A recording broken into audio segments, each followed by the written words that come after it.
Check it out. It's full screen somehow. I'm not sure how that happened, but someone is sharing it so we can see it, and that's I think that's fine. But more than reading a report to you that you can certainly read to yourself, I'm looking forward to the opportunity to discussing it, having conversations as this is an ongoing process. But let's begin by assuming an attitude of prayer and opening our hearts to God.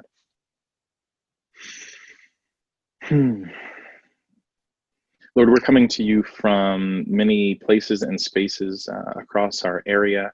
We're coming at the end of a day that was likely a full day for so many of us, from meetings and conversations and interactions with loved ones. And so I'm grateful for the opportunity to connect with my friends and colleagues from all around our area to dream and hope and plan for a vital and engaged annual conference that we're preparing to build. So God, I thank you for the work that has gone into this, the hands and minds and hearts that have helped to develop it and carry this project so far, and for all those who are offering up their time and attention and heartfelt questions at this time. Bless us and our work. Allow your Spirit to dwell within us and in between us as we do your work. And all these things we pray in Jesus' name. Amen. Amen. So by way of a brief bit of history, the idea of the community engagement part of our annual conference came as we were talking about really all the components that will make up the roundtable team, the administrative team for the new annual conference. But we've had a chance to dive in specifically. We are myself. I'm Reverend Jasper Peters. I serve the people of Belong Church in Denver, Colorado. We're a church plant in the heart of Denver, living into what was St. Paul's UMC up until about a year and a half ago. Also, the RMC staff person who has been helping to lead and guide this conversation is Lori Day. You can see her on this conversation as RMC Communications waving. So you've got the Vanna White wave right now just going on. It's perfect. There are several others on our team, but the only one that I see that's on the call right now is Marty. I'm having a hard time scrolling through faces. Marty in a chair that looks shockingly comfortable. Marty, if you want to give us a wave so we can see you, and I'll invite questions as we're going, but also I'll especially invite those who helped to put this report together, who are helping to meet with us, to interject if you feel like there's something that we've failed to capture in full. But we start off with this idea. This question is, what is community? I think there's one interpretation that could lead us to an idea of community as all of the people out there, all of the ones not yet inside the walls who haven't walked through our open doors, all of the people who are out and about and around. But I think there's another definition of community that we wrestled with, which was an internal definition, right? Community being the beloved community that we have and experience now. The people who are our constituents, our members, our partners, our folks, right? And so when we started off asking what is community, is it the internal audience or the external audience? The answer for us clearly was yes.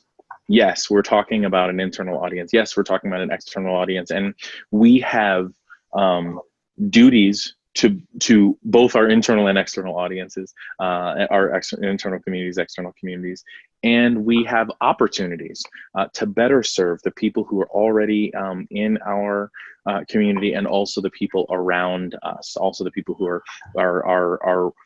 we have yet to serve. We have opportunities to serve or be in community with or do life with these folks. And so our understanding of community engagement largely comes out of a sense of wanting to serve both and rather than either or, a desire to be engaged with multiple people and do the best we can to do justice. We used as a focusing verse this Micah 6:8, which I know is really meaningful for my community and many others, that what it is that the Lord requires of us is to do justice, to love kindness, or some folks say love mercy, and to walk humbly with God. And so what we have done with, I'm not going to dive into to each and every line or segment of this, because I want to preserve our time to have thoughtful conversations, and I think we can refer back to the document as is needed. But what we want to do is find a way of creating a meaningful space where many of our current ministries, and some of them are very external focused ministries, right? When we talk about like the work that folks currently in Yellowstone are doing with the Angola pastors, I would say that's an external ministry, right? That's not really in our area, but it's a really meaningful interaction and community and relationship that we've set up. Some of them are very, very external. Others are very, very internal. I might talk about the Committee on Religion and Race, or the Commission on the Status and Role of Women, as things that are in place to help us be mindful of the ways that the church has failed to be the church in the past and also in the present. We wanted to create a space where these communities could come together and have meaningful interactions and help to shape the work and the values of the conference as a whole. I'll say, and I want to be really clear about this, this is not the plan. This is not the thing we're doing. But when I first heard about this, my fear was that this would somehow be oh, we don't need all of these things. We just need a small team of people who can represent them all, which would lead us into like the worst kinds of tokenism, right? Oh, as long as we've got a Black guy and a woman and a Native American person, and we're good now. Like that's the very, very worst of what this could be. And I want to make clear that is not at all what we're talking about or what we're proposing. But rather, we recognize the power that can happen, the power that can be seen and experienced when these individual groups, rather than being siloed and separated, rather we can find a space that can be intersectional, a place where common concerns can come to bear, and voices that often might be small, might be drowned out otherwise, can come together and have the power of many of these constituent groups coming together to speak about values, to speak about collaboration, to make sure that we're framing our ministries as ministries with, not ministries to or for people. Ministry is something that we do with people, not to people, right? And I think we all have this sense, but we also recognize so often the church has failed to do these things and failed to do them well. So practically, our goal is to create a space where folks from these communities that can often be siloed or disparate communities are invited to come together and name the things that are valuable for us to remember, for us to understand, for us to hold close as we do the work of engaging these external communities, right? The mission work that we do, the external focused work that we do, helping it to be framed by and rooted within this understanding of both who the church is today and also who we want the church to be, the church that we feel called to be. And I think this really comes to bear under the segment. This is if I'm allowed to have favorites, I think my favorite section is when we talk about community engagement being both internal and external, and we talk about trying to help the church live into and reflect the full diversity of the church that we're called to be. In some ways today, we're rehearsing to be the church that we aren't yet, but will be. We're working and living into these rhythms of trying to become the church that we're called to be. And we do that by being faithful and recognizing the dynamics that are internal, but also being really focused and intentional on the things that are external, that affect our external communities. The next segment of the document goes into next steps for community engagement, and I feel like to address that in this moment would be jumping the gun in a pretty big way. So I want to stop now and make room for questions, comments, things that we might work to clarify or think about in the context of our work. So I'd invite you to unmute yourself and say hello and ask a question. You can also Now I'm looking for the button myself. I believe there's a place to raise your hand, but I don't know if that's an option. Oh, that is in the chat. At least for me, in the bottom right-hand corner, there's a way to raise your hand if there's a lot of crosstalk, so we make sure that we're not ignoring any voices or any questions that might be out there. But I'd love to take some questions or comments.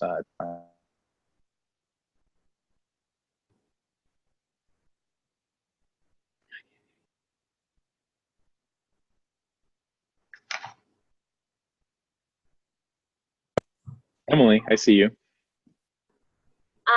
My question is really about what precautions you have put in place to avoid the kind of tokenism that you are afraid of. So like what guiding principles or ways do we have to make sure that this community engagement will continue to be what it's envisioned to be? Yeah, absolutely. I think there are two pieces of that.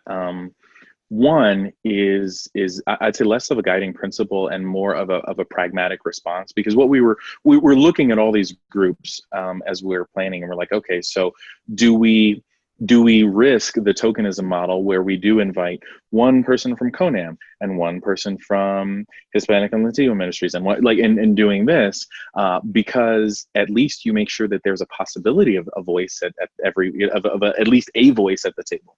The reality though is 19 people in a room don't make decisions well. Or 35 people in a room don't really make decisions well. And so what we want to do, what our intention is to have a summit annually and create space probably around annual conference, before, after, some space during, where members of all these different constituent groups are able to come together, to see each other, to breathe the same air, to exist together, and having some space of kind of sharing, reflecting, sometimes commiserating, quite honestly, but being able to share that space. And then making sure that as we go forward from that opportunity, where we have a lot of people, a lot of voices, a lot of energy in one space, that our smaller group, that isn't necessarily a representative model, that our smaller group is taking those questions, those ideas, those questions, comments, concerns, all of those things, and keeping them at the center of their focus as we move forward and do the work of the year that follows. And I should say that the members of that team, that smaller, that's 6 to 8 people, led by a staff person, but other team members probably from in almost all certainty from these groups.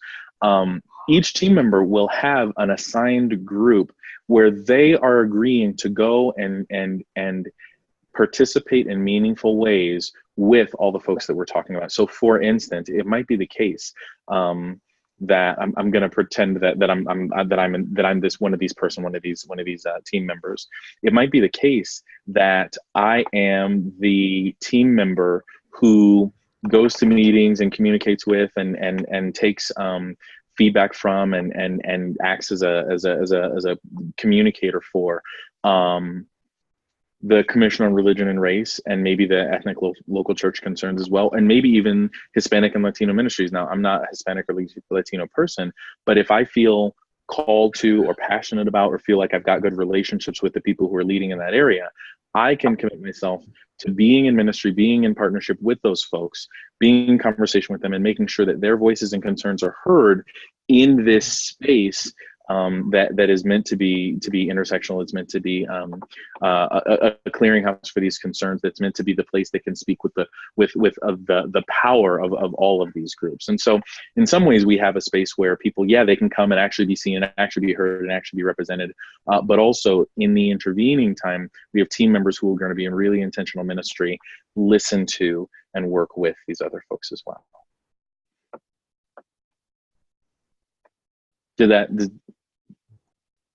I'd love thoughts or reflections on that piece as well.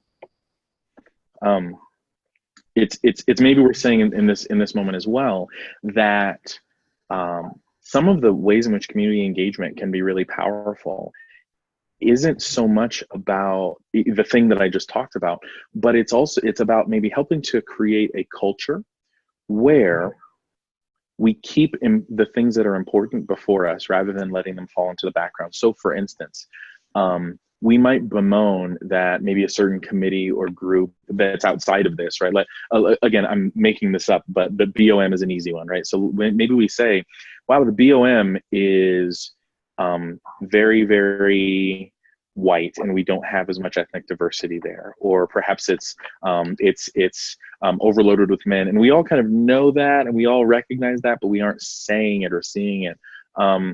One of the ideas that we talked about was, what would it look like to play when we're doing nominations, to put before us the current makeup of our BOM is this. It's 95% white and 83% male. Then even in that moment, there's this subtle moment of simply saying, oh, well, we're keeping these honest things before us, which invites us to live into the church that we actually are today and the church that we want to be. So I think there are many ways that we can do this work and help to shape an ethos around this. Really? I saw something. So if you have a question, please go for it. I don't think I can see everyone on my screen at once.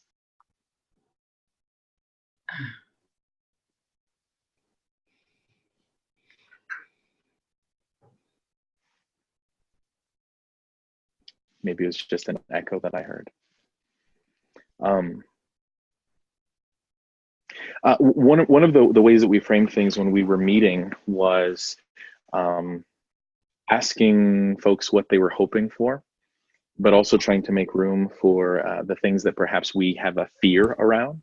And so I guess I wonder, in seeing this and seeing this report and knowing both our past, but also imagining our future, I wonder, for the folks on the call, are there hopes that you might be willing to express? And also perhaps are there things that you're worried about, fears that you might have?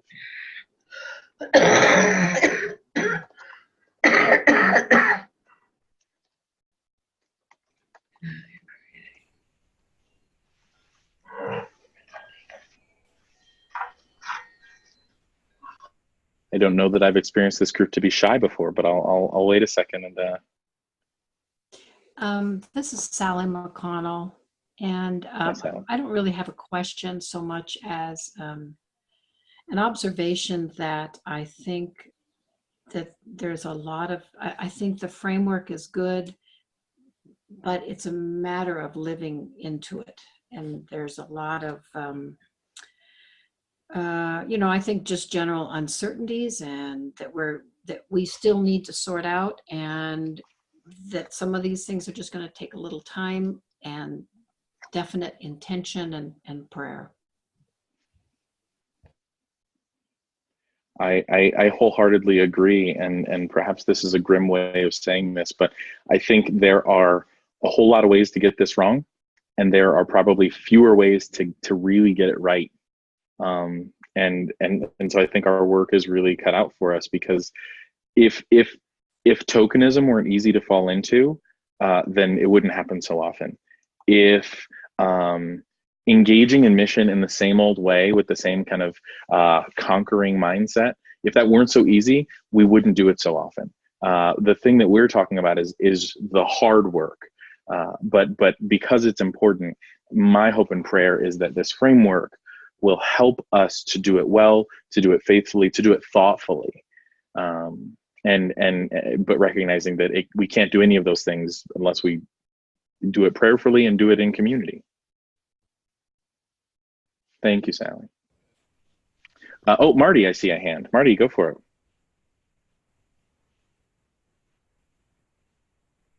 I think you're muted right now. Sorry, will you unmute yourself for us? My apologies. Just to interject that, it was our intention when we started the meeting was to develop a framework, not necessarily to develop the whole concept. So with that in mind, keeping in mind that this is a work in process and it's going to change, and none of us may be on this new team. Some of us might be. But it was a starting point. And so where it goes from here remains to be seen. But intentionality and prayerfulness is really important to this process. So that's all I have. Absolutely agree. This is Jeremy. You know, as someone who's sort of been very involved in the Mission Future process, one of the things I really love about the work that you did in putting this together is I see a lot of the lessons that we've learned over the MSF process about the value of listening and putting people together, and giving people intentional time to be in conversation and and taking account of who's in the room and who's not being listened to, and then intentionally going out and making sure that we're doing that, and that can be powerfully done in a lot of different ways. So when I saw the report, and especially looking at the next steps and how, and the idea of bringing people together on a regular basis to be in conversation and to have that opportunity to speak, I think that's really important. And I just want to say I love that you've embodied some of these things that we've been learning about the real importance of it. And Jasper, you are one that personally has held us accountable in the process to who's in the room and who isn't, and making sure that we provide opportunities like this one right here for people to hear and see and ask questions and be heard. So, I think you're not only, captured the best of what we are, you really did a great job of looking at what have we been doing even recently that seems to be working well, in expanding the capacity to hear and listen. And how do we embed that into this new thing we're trying to build together?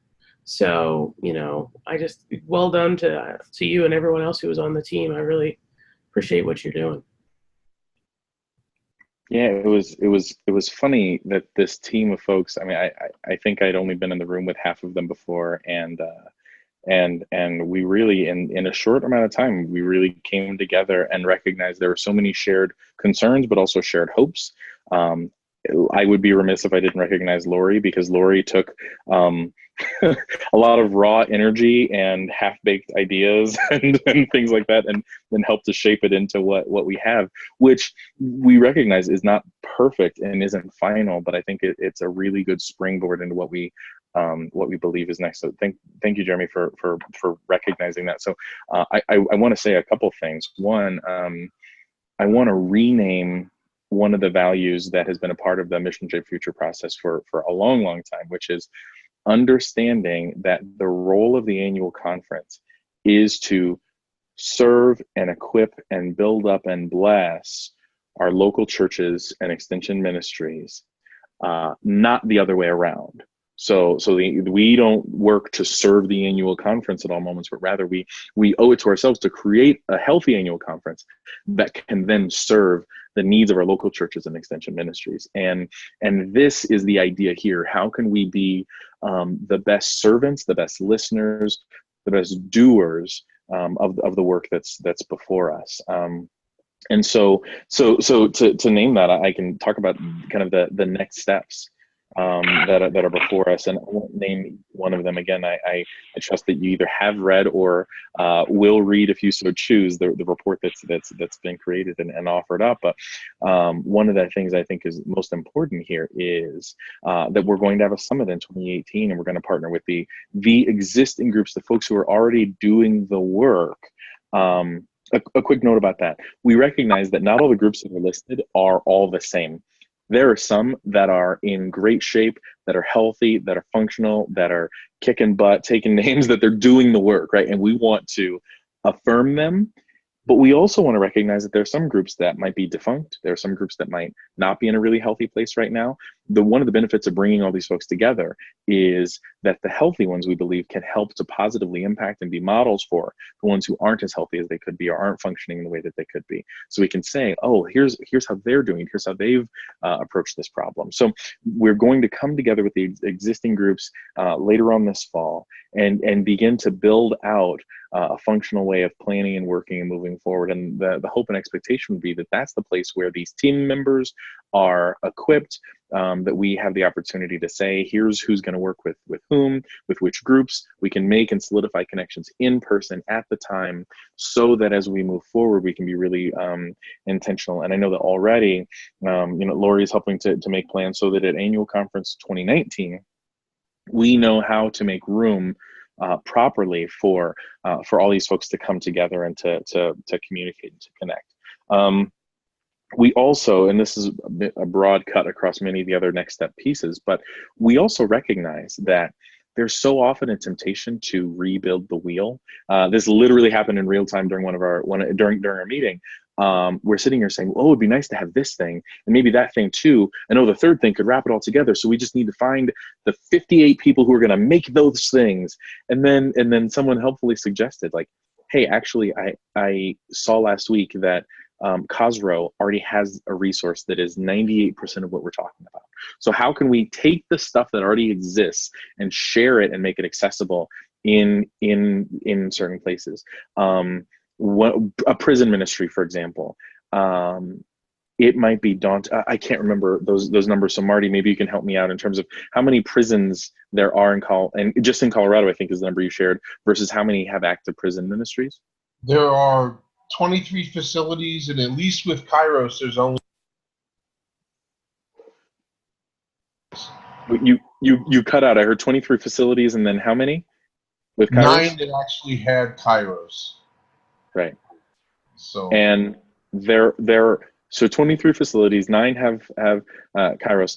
I'm pretty sure there are at least 14 churches in our area, right? Like I'm pretty sure that we can find the people who might be passionate, who might be energized to help start something new, but maybe they're intimidated by the idea that, well, that's a lot of work and I don't know and I don't have the background.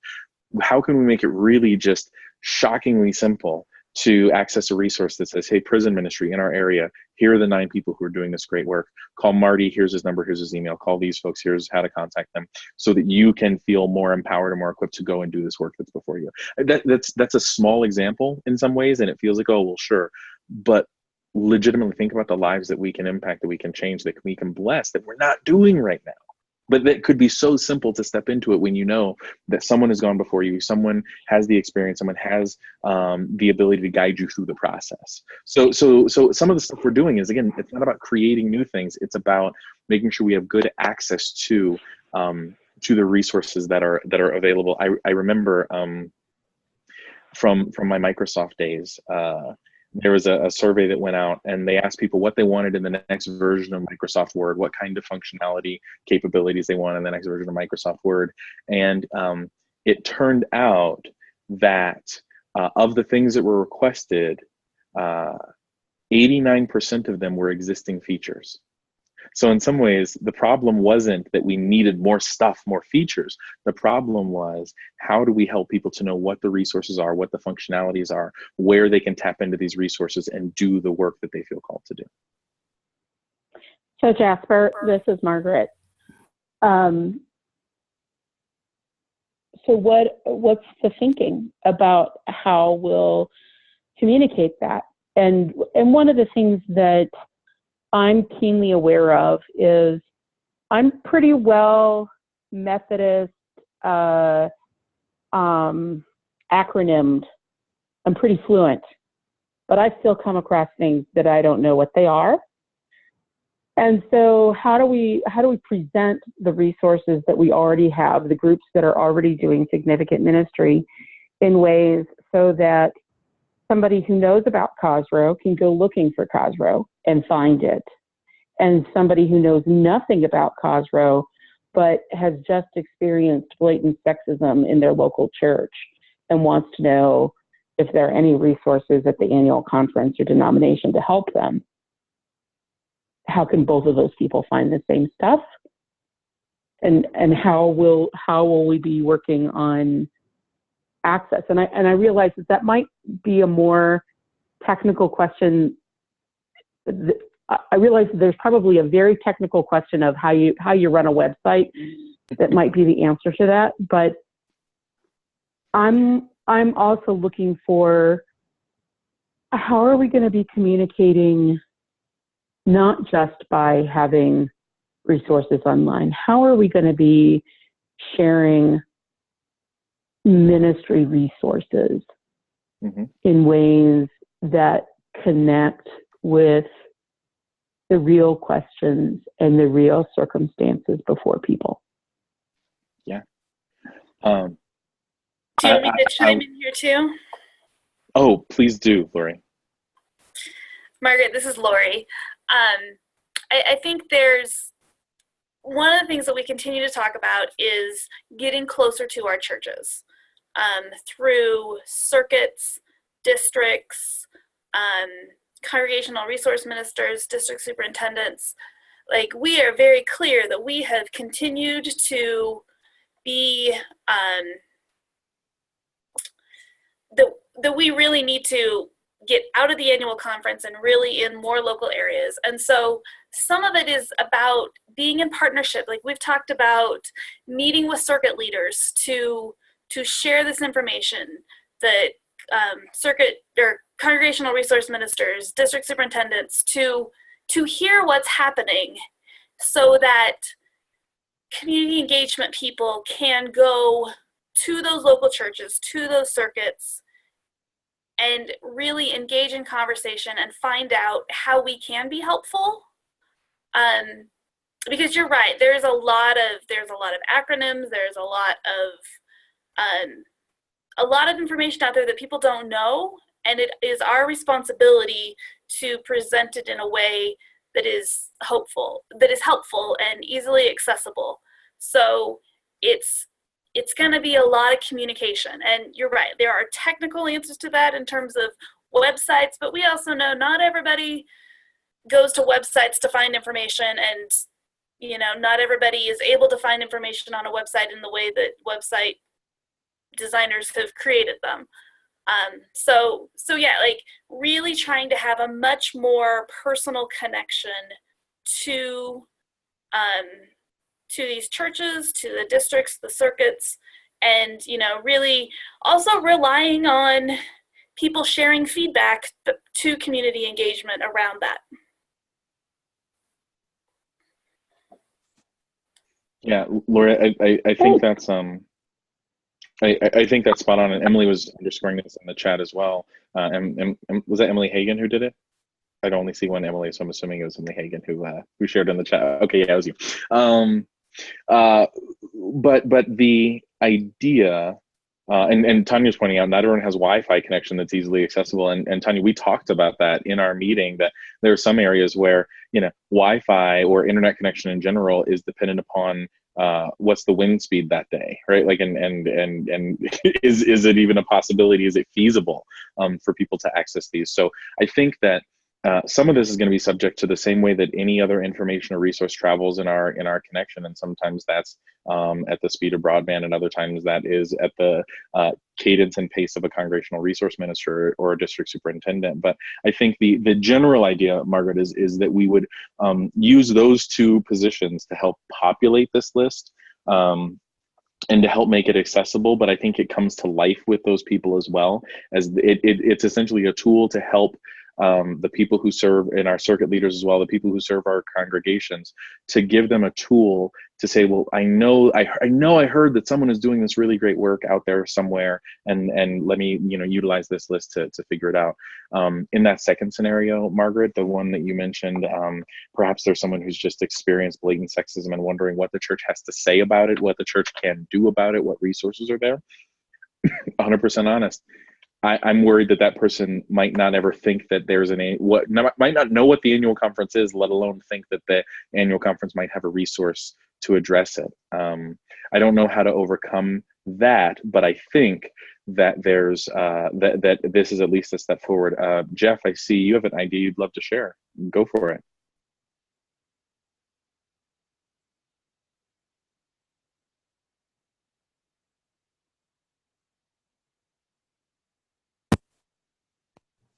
Hello? Hello? Hello? Now we can hear you. Yep, there you go, Jeff. We heard you say hello for a quick moment, and now I can't hear you anymore. I'm so sorry. You want to try whatever you're trying? Hello? Hello? Now? Yes? Huh! I think I have a short in my wire. I've been accused of other things. I have an idea about this. I think we need storytellers to tell the story of each of these kinds of groups. So you would have regional storytellers who are available. So if a local church had a question or wanted to know about one of these ministries, they would go to the resource person in your circuit and say, I'm interested in this. And then you would have a trained storyteller in a geographic area who could come in and talk about Cosroe or whatever the issue is. But they wouldn't just tell the story of what the ministry is. They would tell the story about why the storyteller, why I'm talking about it, why it makes me feel like I'm a Christian and I'm doing Christian work. Because I think the nexus, the thing that makes it jump, is when the person sitting in the local church realizes, wait a minute, this is something I could be engaged in, and this is why I would want to engage in it. So you have storytellers who are able to do two things. One, give you a vision of what the group is doing, and the second is why you feel empowered and why you feel the need to do it. So if we have an army of storytellers, and I mean all kinds of storytellers, not just on this issue, who are available to the resource person, you could have this system of bringing story to the local church and teaching people the power of story within their own community and their own setting. So your local bookstores have increased by 35% in the last 10 years, local bookstores. The Barnes and Nobles are closing, but the local bookstores are found a niche. And the way they do it is they set up an environment in their area that is very reflective of where they're at. So when you walk into an independent bookstore, you feel like you're in somebody's living room. You feel like you're in a home. So it's full of kids. It's full of people who come in for information, for a sense of comfort, community. And then they have storytellers, people who come in. They have authors who come in. They have people all the time coming in and out the door, bringing information, bringing comedy, bringing short pieces of music, and talking and building community. So I think if we're going to do local church renewal, we need to find a way of making stories the central piece. How do we have storytellers who bring us information about mission? And how do we build our own story about who we are as a church in some little town or here in an urban setting, who we are, and how each person sitting there has their own story to tell. Because that's discipleship. That's how you make disciples, that you teach people that their lives of faith is actually a book with a cover. And you should have a way of opening that book and reading down the side of the cover and telling people in 5 minutes what your faith is about. But we've never told people that this is what they should be doing as disciples. We just keep bringing a big picture and we don't narrow it down enough. So I have this vision of using storytelling and using resources to help people understand what the church is about and what they are about and what discipleship is about. And I know that's just one of many things that could come forward, but I want to throw it out there so people can chew on it or spit it up or whatever they want to do. I'm glad technology worked. Yeah. Me too, Jeff. I think that's really helpful, and we did not name it in that way, but I think that in naming it that way, you're articulating, I think, or at least creating an avenue for one of the core hopes, which is creating a culture of storytelling, which creates the room to recognize that our stories are all unique, but they have similarities, they have overlap, they have some similar contours. We might even say that those contours are what helps us to recognize the presence of the Spirit in many places, in many contexts, right? But I think creating that culture is very, very easy to say. It's much harder to do, but it's a requisite part of the work that we're talking about here. I think you're spot on. Oh, Ben and Maggie have a question. Let's see, get me off of mute here. Can you hear me all right? We can. Okay. On the, let's see, I'll get it up here on the screen. Anyway, in the internal section of the report that we were supposed to read, if I can find it, there is a sentence that caught our eye that we're kind of curious to hear more about. And it's about in the middle of the paragraph. It says, when we affiliate with other organizations, we must expect that their structures and approaches to ministry are consistent with our values. And when they are not, we must work with these organizations so that their work shares our values. We were kind of curious about that.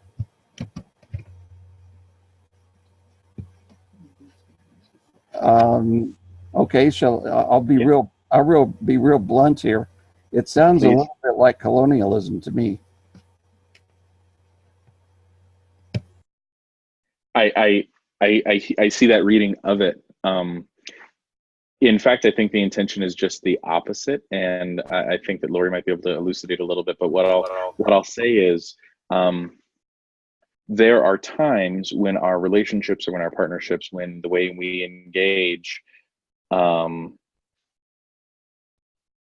going to take the foolish step of talking about something that is red hot on the presses right now. Roseanne is a show that was a great moneymaker for ABC.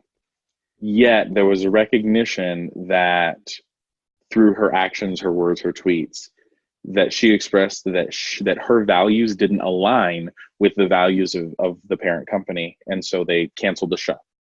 There are many times when we recognize that's not the convenient thing to do, it's not the easy thing to do, it's not easy to say, we have values that we are holding as more important than the money that we might make through keeping the show in the air.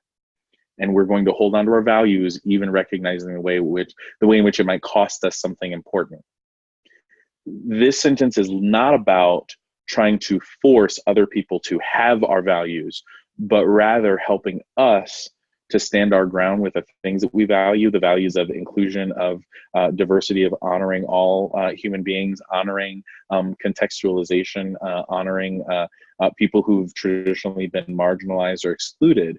We value those things so much that we're not willing to ignore the presence of prejudice, hatred, sexism, racism, name your poison.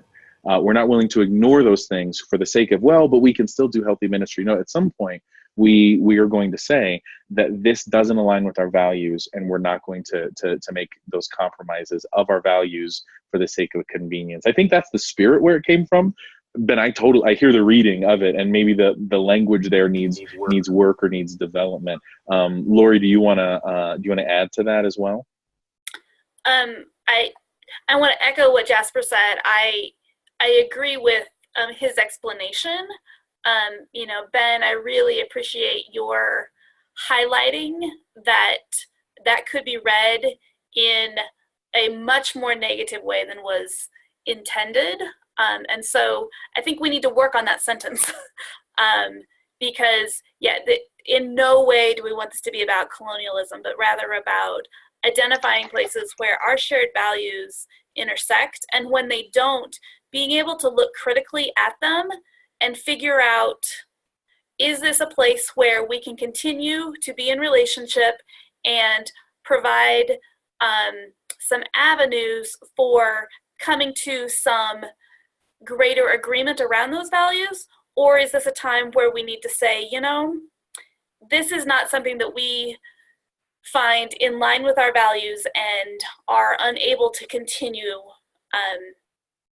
whatever type of affiliated relationship might exist.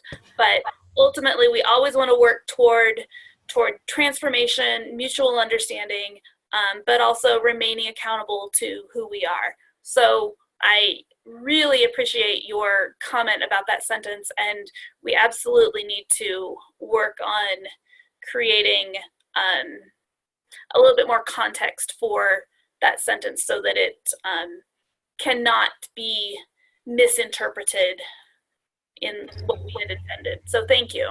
You're welcome. Just a quick follow-up. It sounds, I really appreciate both of your comments. It sounds something like what I think maybe Westpath does with their investment ownership or whatever you call it. Okay. Yeah, that's a great comparison. I think in saying, we want to do things that are successful, that grow, but we want to do them in a way that honors who we are. There's a comment in the chat that I want to move to that Tanya shared. talking about the way in which we can very often be metro-minded, metro-focused to the exclusion of folks in rural ministry. And I recognize one of the things that we talked about that isn't necessarily represented in this document, but that did not fall away from our attention at all, is recognizing that in many ways, the folks who are doing really vital rural ministry can get forgotten about, ignored, can get marginalized, we can assume that, oh, well, Zoom will just fix it, right? Like that Zoom is just we can just throw some Zoom on it and everything will be fine. And the reality is that doesn't always work.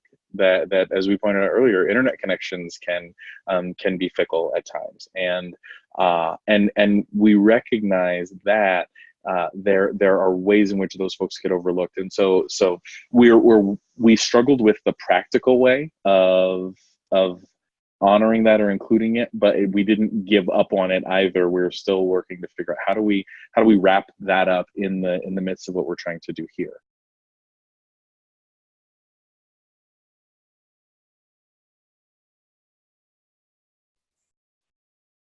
I know we've covered a fair amount of ground. I know that a couple people have had to drop off. I want to honor our time, especially our evenings. So I want to open it up for any kind of parting thoughts, reflections, questions that we might share.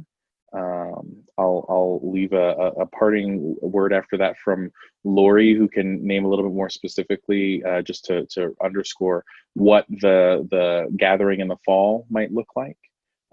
Laura, I don't think I'm speaking out of turn that if someone is interested in participating, especially if they're kind of aligned with one of the groups that have been named and want to be a part of that they would not be remiss if they reached out to you. Is that right? Okay, so definitely if you're interested in the activity in the fall, do that. But let's have any other questions that we have, and then we're going to move to Lori, and then we'll wrap up in a word of prayer from someone who's been preparing this whole time, just preparing their hearts to pray for us all.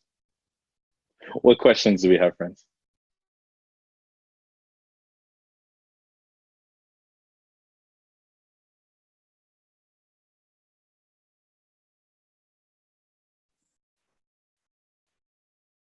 Going once, going twice. Lori, tell us about the fall. Tell us about the summit. All right, so this fall, we are excited. We are working on the details and getting a date and location set. But as Jasper said, and it's written briefly in the report, we really want to bring together people who have been involved in the existing groups that will make up the Community Engagement Committee. There are around 20, between the two conferences, there are at least 20 different groups that have been doing some really amazing work over the years. And they are grouped together in community engagement area of this new proposed conference structure. And we want to hear what people have been doing, what are the values, the priorities, what's going well, what are people struggling with, so that we can come together and really establish these teams. We're going to have so many teams in this area because we have so many people involved in the work of community engagement.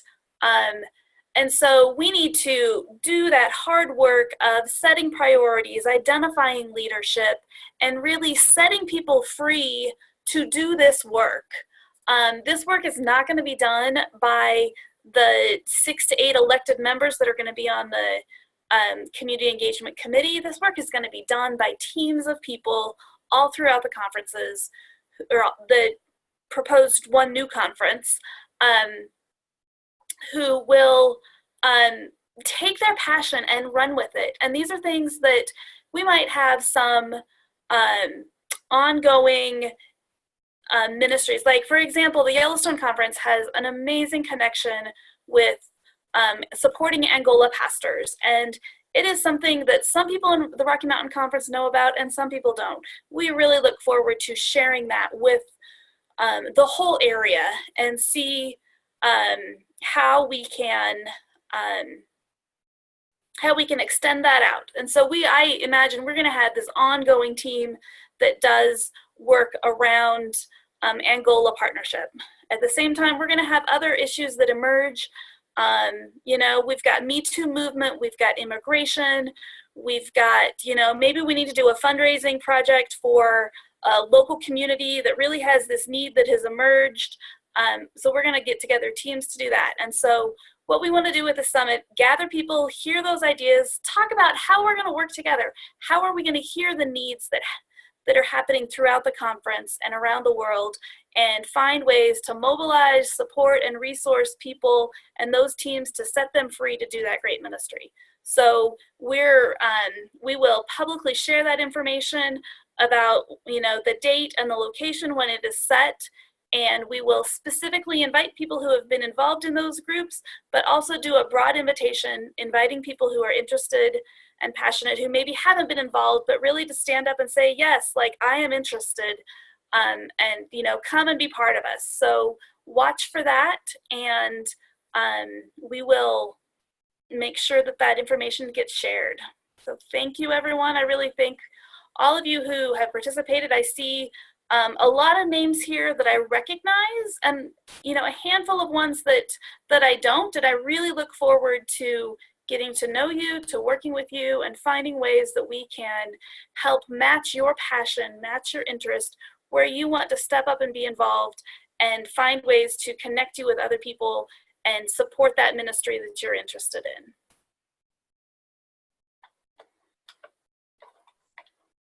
Thank you, Lori, for the work you've done to help us come together. Absolutely, it is my pleasure.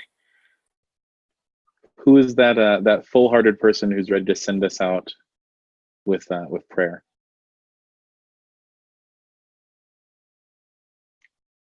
I super hate calling on people, and I hate being called on, but I have to say, Emily, I haven't heard you pray in a while, but I love your prayers. Would you be so kind?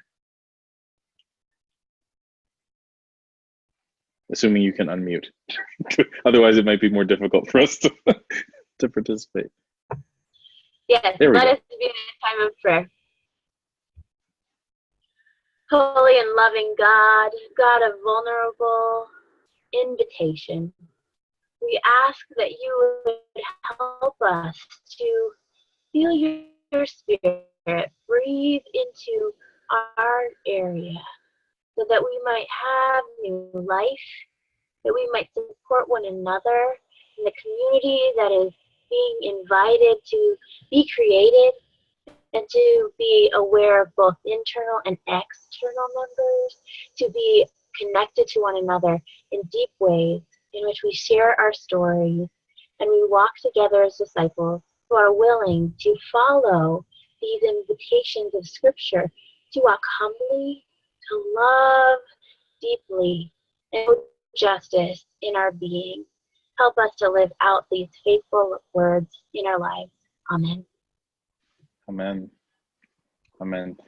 I love y'all. I will see Thank you, everyone. Next Summit Annual Conference. Thank you. Thank you, team. Good job. Thank you.